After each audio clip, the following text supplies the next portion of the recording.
ಸ್ಪರ್ಧಾತ್ಮಕ ಪರೀಕ್ಷೆಯಲ್ಲಿ ಭೂಗೋಳ ಎನ್ನುವಂತ ಸಬ್ಜೆಕ್ಟ್ ಏನಿದೆ it is to important, very very important. ಯಾಕೆ ಇಂಪಾರ್ಟೆಂಟ್ ಅಪ್ಪ ಅಂದ್ರೆ ಸೊ ಕನಿಷ್ಠ ನೀವು ಯಾವುದೇ PC ಎಕ್ಸಾಮ್ ಇಟ್ಕೊಳ್ಳಿ, PSI ಇಟ್ಕೊಳ್ಳಿ, STA FTA ಯಾವುದೇ ಎಕ್ಸಾಮ್ ಬಂದಾಗ ಸಹಜವಾಗಿ ನಮಗೆ 15ರಿಂದ 20 ಮಾರ್ಕ್ಸ್ ನಾವು ಭೂಗೋಳದಿಂದ ಕ್ವಶನ್ ಬರುತ್ತೆ, ಹೌದಲ್ವಾ? ನಾನು ಮಾರ್ನಿಂಗ್ ಸೆಷನ್ ಇದ್ರ ಬಗ್ಗೆ ನಾನು ಚರ್ಚೆ ಮಾಡಿದ್ದೀನಿ.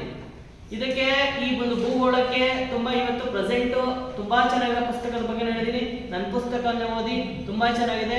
ಅದರಲ್ಲಿ ನಿಮಗೆ ಯಾವುದೇ ಕಾರಣಕ್ಕೂ ಯಾವ ಕ್ವಶನ್ಸ್ ಕೂಡ ಮಿಸ್ ಆಗಲ್ಲ. ಹಾಗಾದ್ರೆ ಸರ್ ಬೆಳಗ್ಗೆಯಿಂದ ನಾನು ಭೂಗೋಳ ಅಂತ ಏನಂತ ಹೇಳಿದೆ, ಹಾಗಾದ್ರೆ ಭೂಗೋಳ ಅಂದ್ರೆ ಏನು ಸರ್? ಏನಾಗಾದ್ರೆ ಭೂಗೋಳ ಅಂದ್ರೆ ಹೆಸರು ಹೇಳುತ್ತೆ, ಭೂಗೋಳ ಅಂದ್ರೆ ಏನು? ಇಂಗ್ಲಿಷ್ ಅಲ್ಲಿ ಇದನ್ನ ಏನಂತ ಕರಿತೀವಪ್ಪ ಅಂದ್ರೆ ಜಿಯೋಗ್ರಫಿ ಅಂತ ಕರಿತೀವಿ. ಏನಂತ ಕರಿತೀವಿ ಇದನ್ನ? ಅದಕ್ಕೆ ನಿಮ್ಮ ಕ್ವಶನ್ ಭೂಗೋಳ ಅಂದ್ರೆ ಜಿಯೋಗ್ರಫಿ ಅಂದ್ರೆ ಭೂಗೋಳ ಅಂತ ಹೇಳಬಾರ್ದು. ಸೊ ಹಾಗಾದ್ರೆ ಭೂಗೋಳ ಎನ್ನುವಂತ ಕನ್ನಡ ಪದವನ್ನ ಇಂಗ್ಲಿಷ್ ನ ಜಿಯೋಗ್ರಫಿ ಎನ್ನುವಂತ ಪದದಿಂದ ಸೂಚನೆ ಮಾಡಲಾಗುತ್ತೆ. ಎಲ್ಲಿಂದ ಸೂಚನೆ ಮಾಡಲಾಗುತ್ತೆ?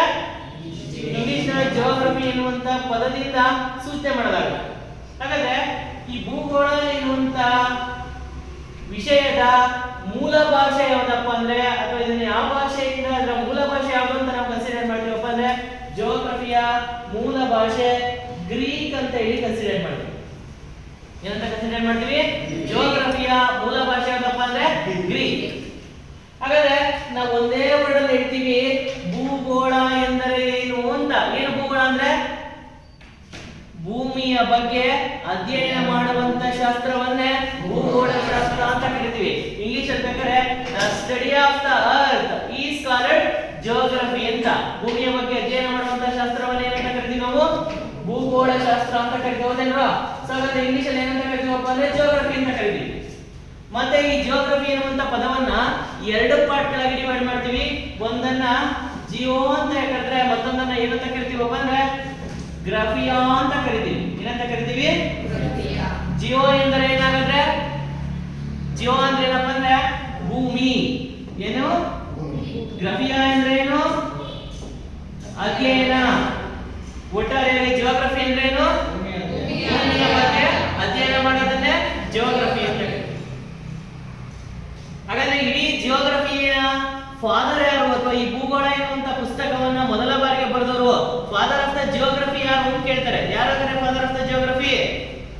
ಭೂಗೋಳ ಶಾಸ್ತ್ರದ ಪಿತಾಮಹ ಯಾರು ಅಂತ ಕೇಳ್ತಾರೆ. ಯಾಕಂದ್ರೆ ಪ್ರತಿಯೊಂದು ಪುಸ್ತಕ ಆಯ್ತು, ಪ್ರತಿಯೊಂದು ಪುಸ್ತಕಕ್ಕೂ ಕೂಡ ಒಬ್ಬೊಬ್ಬ ಫಾದರ್ ಇರಲೇಬೇಕು.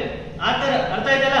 ಸೊ ಭೂಗೋಳ ಶಾಸ್ತ್ರದ ಪಿತಾಮಹ ಯಾರಪ್ಪ ಅಂದ್ರೆ ನೋಟ್ ಮಾಡ್ಕೊಳ್ಳಿ, ಎರಾಟೋಸ್ಥೆನೀಸ್. ಯಾರದು? ಭೂಗೋಳ ಶಾಸ್ತ್ರದ ಪಿತಾಮಹ ಯಾರಪ್ಪ ಅಂದ್ರೆ ಎರಾಟೋಸ್ಥೆನೀಸ್. ಯಾರದು? Eratosthenes. Father of the geography Eratosthenes. ಯಾರದು? ಎರಾಟೋಸ್ಥೆನೀಸ್ ಅಂತ. ಹಾಗಾದ್ರೆ ಇಂಥ ಭೂಗೋಳವನ್ನ ಮಾಡಿಫೈ ಮಾಡ್ತಾರೆ, ಮಾಡರ್ನ್ ಮಾಡ್ತಾರೆ. ಹಾಗಾಗಿ ನೋಡಿ ಇಲ್ಲಿ ಆಧುನಿಕ ಭೂಗೋಳ ಶಾಸ್ತ್ರದ ಪಿತಾಮಹ ಯಾರು ಅಂತ ಕೇಳ್ತಾನೆ. ಏನದು? ಆಧುನಿಕ ಭೂಗೋಳ ಶಾಸ್ತ್ರದ ಪಿತಾಮಹ ಯಾರು ಅಂತ ಕೇಳ್ತಾನೆ. ನೋಟ್ ಮಾಡ್ಕೊಳ್ರಿ, ಅಲೆಕ್ಸಾಂಡರ್ ವಾನ್ ಅಂಬೋಲ್ಟ್ ಅಂತ. ಅಲೆಕ್ಸಾಂಡರ್ ವಾನ್ ಅಂಬೋಲ್ಟ್ ಅಂತ. ಇದು ಬೇಸಿಕ್ ಆದಂತ ಭೂಗೋಳ ಎನ್ನುವ ಸಬ್ಜೆಕ್ಟ್ ನ ಬೇಸಿಕ್ ಆದಂತ ಟಾಪಿಕ್. ಯಾವ್ದು? ಹೇಳಿ ಬೇಸಿಕ್ ಟಾಪಿಕ್? ಭೂಗೋಳ ಅಂದ್ರೆ ಏನಂತ ಗೊತ್ತಿರಬೇಕು. ಭೂಗೋಳ ಸುಮ್ಮನೆ ಓದೋದಲ್ಲ. ಭೂಗೋಳ ಅಂದ್ರೆ ಏನು ಅಂತ ಗೊತ್ತಿರಬೇಕು. ಭೂಗೋಳ ಅಂದ್ರೆ ಅರ್ಥ ಆಯ್ತು, ಯಾವ ಭಾಷೆಯಿಂದ ಬಂದಿದೆ ಅಂತ ಅರ್ಥ ಆಯ್ತು, ಭೂಗೋಳದ ಮೂಲ ಭಾಷೆ ಯಾವುದು ಅರ್ಥ ಆಯ್ತು, ಭೂಗೋಳದ ಫಾದರ್ ಯಾವುದು ಅಂತ ಅರ್ಥ ಆಯ್ತು, ಮಾಡರ್ನ್ ಫಾದರ್ ಯಾವುದು ಅಂತ ಅರ್ಥ ಆಯ್ತು. ಹಾಗಾದ್ರೆ ಒಂದು ಕಾಂಪಿಟೇಟಿವ್ ಎಕ್ಸಾಮ್ ಅಲ್ಲಿ ಒಂದು ಭೂಗೋಳವನ್ನ ಓದಬೇಕಾ? ಓದಬೇಕು. ಯಾಕೆ ಓದಬೇಕು? 15ರಿಂದ 20 ಮಾರ್ಕ್ಸ್ ಭೂಗೋಳದಿಂದ ಬರುತ್ತೆ. ಅದಕ್ಕೋಸ್ಕರ ಭೂಗೋಳವನ್ನು ಓದಬೇಕು. ನಿಮ್ಮ ಜೀವನಕ್ಕೋಸ್ಕರ ಭೂಗೋಳವನ್ನು ಓದಬೇಕು. ನಿಮ್ಮ ಸರ್ಕಾರಿ ಉದ್ಯೋಗಕ್ಕೋಸ್ಕರ ಭೂಗೋಳವನ್ನು ಓದಲೇಬೇಕು. ಹಾಗಾದ್ರೆ ಇವತ್ತಿನ ಕಾಂಪಿಟೇಟಿವ್ ಎಕ್ಸಾಮ್ ಅಲ್ಲಿ ಭೂಗೋಳದಲ್ಲಿ ಎಷ್ಟು ಪಾರ್ಟ್ ಇದೆ ಅನ್ನೋದು ಇಂಪಾರ್ಟೆಂಟ್. ಭೂಗೋಳದಲ್ಲಿ ಎಷ್ಟು ಪಾರ್ಟ್ ಇದೆ? ಹಾಗಾದ್ರೆ ಎನಿಬಡಿ ಭೂಗೋಳದಲ್ಲಿ ಎಷ್ಟು ಪಾರ್ಟ್ ಇದೆ? 4 ಭೂಗೋಳದ ಪಾರ್ಟ್ಗಳಿದಾವೆ. ಯಾಕಂದ್ರೆ ಭೂಗೋಳ ಅಂದ್ರೆ ಅದನ್ನ ಬೈಫರ್ಕೇಶನ್ ಮಾಡಿದಾಗ ಎಷ್ಟು ಪಾರ್ಟ್ ಆಗುತ್ತೆ? 4 ಪಾರ್ಟ್ ಆಗುತ್ತೆ. ಹಾಗಾದ್ರೆ ಭೂಗೋಳದ 4 ಪಾರ್ಟ್ ಯಾವ್ದಪ್ಪ ಅನ್ನಕ್ಕೆ ನೋಟ್ ಮಾಡ್ಕೊಳ್ಳಿ. ಭೂಗೋಳವನ್ನ ನೋಡಿ, ಫಸ್ಟ್ ಪಾಯಿಂಟ್ ಭಾರತದ ಭೂಗೋಳ ಶಾಸ್ತ್ರ ಅಂತ, ಇಂಡಿಯನ್ ಜಿಯೋಗ್ರಫಿ ಅಂತ ಓದ್ಬೇಕು. ಏನಂತ ಓದ್ಬೇಕು? ಮಾತಾಡ್ರೋ. ಭಾರತದ ಭೂಗೋಳ ಶಾಸ್ತ್ರ ಅಂತ ಓದ್ಬೇಕು.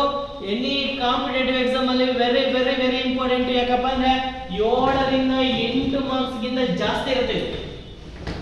ಇಡೀ ಭೂಗೋಳದಲ್ಲಿ ಅಲ್ಟಿಮೇಟ್ ಟಾಪಿಕ್ ಇಂಡಿಯನ್ ಜಿಯೋಗ್ರಫಿ, ಭಾರತದ ಭೂಗೋಳ. ಇನ್ನು ಎರಡನೇ ಅಲ್ಟಿಮೇಟ್ ಟಾಪಿಕ್ ಯಾವ್ದಪ್ಪ ಅಂದ್ರೆ ಕರ್ನಾಟಕದ ಭೂಗೋಳ ಶಾಸ್ತ್ರ, ಕರ್ನಾಟಕನ್ ಜಿಯೋಗ್ರಫಿ ಅಂತ. This is also very very very important. Bharat ಎಷ್ಟು ಇಂಪಾರ್ಟೆಂಟ್, ಕರ್ನಾಟಕ ಅಷ್ಟೇ ಇಂಪಾರ್ಟೆಂಟ್. 4ರಿಂದ 5 ಮಾರ್ಕ್ಸ್ ಅಥವಾ ಹೆಚ್ಚು ಮಾರ್ಕ್ಸ್ ಕೆಲವೊಂದು ಎಕ್ಸಾಮ್ ಅಲ್ಲಿ ಕೇಳುವಂತ ಸಂಭವನೀಯತೆ ಇರುತ್ತೆ. 4ರಿಂದ 5 ಮಾರ್ಕ್ಸ್ ಇರುತ್ತೆ. ಯಾದ್ರಿಂದ? ಕರ್ನಾಟಕದ ಭೂಗೋಳದಿಂದ. ಯಾವ ಭೂಗೋಳದಿಂದ? ಕರ್ನಾಟಕದ ಭೂಗೋಳದಿಂದ. ಇನ್ನು ಮೂರನೇ ಇಂಪಾರ್ಟೆಂಟ್ ಆದಂತ ಟಾಪಿಕ್ ಯಾವ್ದಪ್ಪ ಅಂದ್ರೆ ನೋಟ್ ಮಾಡ್ಕೊಳ್ಳಿ, ಪ್ರಾಕೃತಿಕ ಭೂಗೋಳ ಶಾಸ್ತ್ರ. ಇಂಗ್ಲಿಷ್ ಅಲ್ಲಿ ಇದನ್ನ ಫಿಸಿಕಲ್ ಜಿಯೋಗ್ರಫಿ ಅಂತ ಕರಿತೀವಿ. ಏನಂತ ಕರಿತೀವಿ? ಪ್ರಾಕೃತಿಕ ಭೂಗೋಳ ಶಾಸ್ತ್ರ ಅಂತ ಕರಿತೀವಿ. ಇದು ಅಷ್ಟೇ ಎಲ್ಲ ಕಾಂಪಿಟೇಟಿವ್ ಎಕ್ಸಾಮ್ ಅಲ್ಲಿ 3ರಿಂದ 4 ಮಾರ್ಕ್ಸ್ ಗೆ ಯೂಸ್ ಆಗುತ್ತೆ. 3 to 4 ಮಾರ್ಕ್ಸ್ ಯೂಸ್ ಆಗುತ್ತೆ. ಯಾವ ಶಾಸ್ತ್ರ? ಪ್ರಾಕೃತಿಕ ಭೂಗೋಳ ಶಾಸ್ತ್ರ, ಅಥವಾ ಇದನ್ನ ಫಿಸಿಕಲ್ ಜಿಯೋಗ್ರಫಿ ಅಂತ ಕರಿತೀವಿ. ಇನ್ನು 4ನೇ ಇಂಪಾರ್ಟೆಂಟ್ ಆದಂತ ಟಾಪಿಕ್ ಯಾವ್ದಪ್ಪ ಅಂದ್ರೆ ಪ್ರಪಂಚದ ಭೂಗೋಳ. ಯಾವ್ದು? ಪ್ರಪಂಚದ ಭೂಗೋಳ. ಸೊ ಈ ಪ್ರಪಂಚದ ಭೂಗೋಳ ಅಂತ ಬಂದಾಗ ಇದು ಅಷ್ಟೇ ಸಮ್ ಎಕ್ಸಾಮ್ ಅಲ್ಲಿ 4 ಇರುತ್ತೆ, 3 ಇರುತ್ತೆ, ಮಿನಿಮಮ್ 3 ಮಾರ್ಕ್ಸ್ ಯೂಸ್ ಆಗುತ್ತೆ. ಕಾಂಪಿಟೇಟಿವ್ ಎಕ್ಸಾಮ್ ಅಲ್ಲಿ ಪ್ರಪಂಚದ ಭೂಗೋಳ ಅಂತ ಹೇಳಿ ಒಟ್ಟಾರೆಯಾಗಿ ಭೂಗೋಳದಲ್ಲಿ ಎಷ್ಟು ಸಬ್ಜೆಕ್ಟ್ ಅನ್ನ ಸ್ಟಡಿ ಮಾಡಬೇಕು ನೀವು? 4 ಸಬ್ಜೆಕ್ಟ್ ಅನ್ನ ರೆಡಿ ಮಾಡಬೇಕು. ಭೂಗೋಳ ಅಂದ್ರೆ ಒಂದು, ಅದರಲ್ಲಿ ಪಾರ್ಟ್ ಎಷ್ಟಿರುತ್ತೆ? 4 ಪಾರ್ಟ್ ಇರುತ್ತೆ. ಆ 4 ಪಾರ್ಟ್ಗಳನ್ನ ನೀವು ಪರಿಪೂರ್ಣವಾಗಿ ಸ್ಟಡಿ ಮಾಡಿದಾಗ ಎಷ್ಟು ಮಾರ್ಕ್ಸ್ ಸಿಗುತ್ತೆ ನಿಮಗೆ? 15ರಿಂದ 20 ಮಾರ್ಕ್ಸ್ ಯೂಸ್ ಆಗುತ್ತೆ. ಅರ್ಥ ಇದೆಯಾ?